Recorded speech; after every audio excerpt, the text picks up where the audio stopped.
오늘 주제는 제왕절개 흉터입니다. 출산을 거쳐서 소중한 자녀를 얻게 된 것은 참으로 기쁜 일입니다. 그러나 그 과정에서 생긴 제왕절개 수술 흉터를 보면 마음속에 한편에서는 불편한 것이 사실입니다. 게다가 켈로이드 흉터라면 더더욱 마음이 심란해집니다.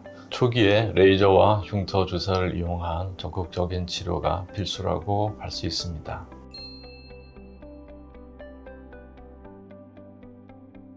원칙적으로는 우리 임신 중이나 수유 중에는 불필요한 의료 행위는 하지 않는 게 원칙입니다. 다만 예외가 있는데 치료를 하지 않아서 생길 수 있는 잠재적인 위험, 어느 것이 더 큰가를 우리가 비교해야 되는데, 좀 심한 켈로이드 같은 경우면 수유 중이라도 적극적인 치료를 고려해야 합니다. 둘째나 또 그 다음 자녀 계획이 있으신 분들은 지금 뭐 하는 게 맞는지, 아니면 둘째를 낳고 나서 이 시술을 받는 게 나은 건지.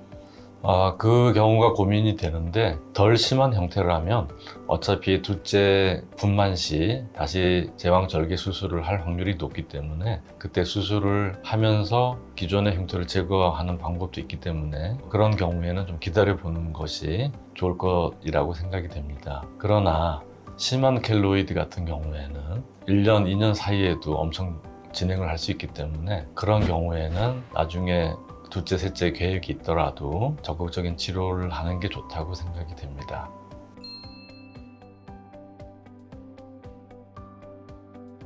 그렇지는 않습니다. 켈로이드하고 비슷한 게 비구성 반응이라고 하는 게 있는데, 초기에는 비슷하게 보일 수 있습니다. 가장 큰 차이는 켈로이드는 계속 진행을 해서 점점 더 커지는 경향을 가지고 있고, 비구성 반응은 어느 정도 시간이 지나면 더 이상 커지지는 않습니다. 그게 가장 큰 차이라고 보시면 됩니다.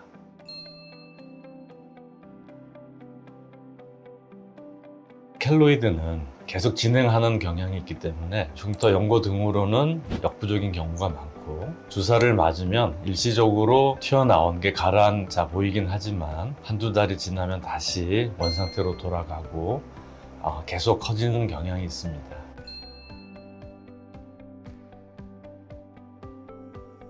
완치법이 없는 상황에서 한 가지 방법만에 의존하기보다는 우리가 만드는 것을 억제해주고 또 이미 만들어진 것은 분해해주는 양방향으로 접근하는 것이 치료 성공률을 높일 수 있는 방법입니다. 대표적으로 만들어진 콜라겐을 분해해주는 게 흉터 주사, 스테로이드 주사가 되겠고요. 만드는 것을 방해하는 게 혈관 레이저가 하는 역할입니다. 대표적인 레이저가 이제 V빔 레이저가 됩니다. 켈로이드는 주로 혈관들이 확장되어 있고 늘어난 거기 때문에 혈관을 타겟으로 하는 레이저를 써야 되고요. 혈관 레이저는 콜라겐을 만드는 부위로 들어가는 혈관을 차단함으로써 원재료가 없어서 만들지 못하게 하는 효과를 나타냅니다. 그래서 켈로이드 치료에서는 가장 기본이면서 가장 중요한 레이저는 혈관 레이저라고 할 수 있습니다.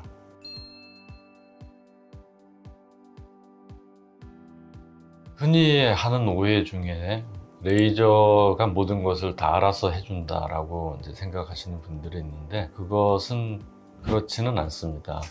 어떤 한 가지 장비도 내가 충분히 그 장비의 특성을 파악을 하려면 적어도 1, 2년은 써봐야지 되는데, 모든 장비를 1, 2년 이상 써본 의사는 아마 이 세상에 없을 거라고 생각이 됩니다. 흉터 치료에서 제일 중요한 것은 다양한 레이저들을 충분히 써본 경험이 있어야지 흉터에 따라서 가장 적절한 레이저를 선택할 수 있게 됩니다. 따라서 그런 부분이 흉터 치료에 있어서 아주 중요한 노하우라고 할 수가 있습니다.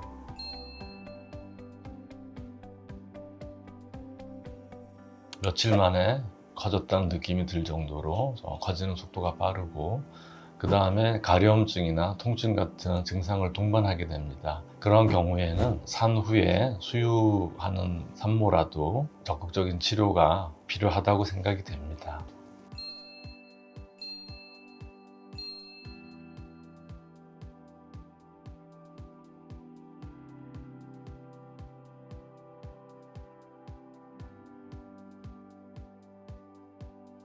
출산이라는 위대한 업적을 달성하신 모든 산모분들 정말 고생 많으셨습니다. 제왕절개 흉터는 그 영광의 흔적이기도 하지만 일상에 불편함을 주는 마지막 숙제이기도 하죠. 이제 그 불편함까지 깨끗하게 치료해서 출산이라는 긴 여정의 완벽한 마무리를 해보시는 것은 어떨까요? 엄마로서뿐만 아니라 한 개인으로서도 더 편안하고 당당한 일상을 찾으실 수 있도록 저희가 도와드리겠습니다.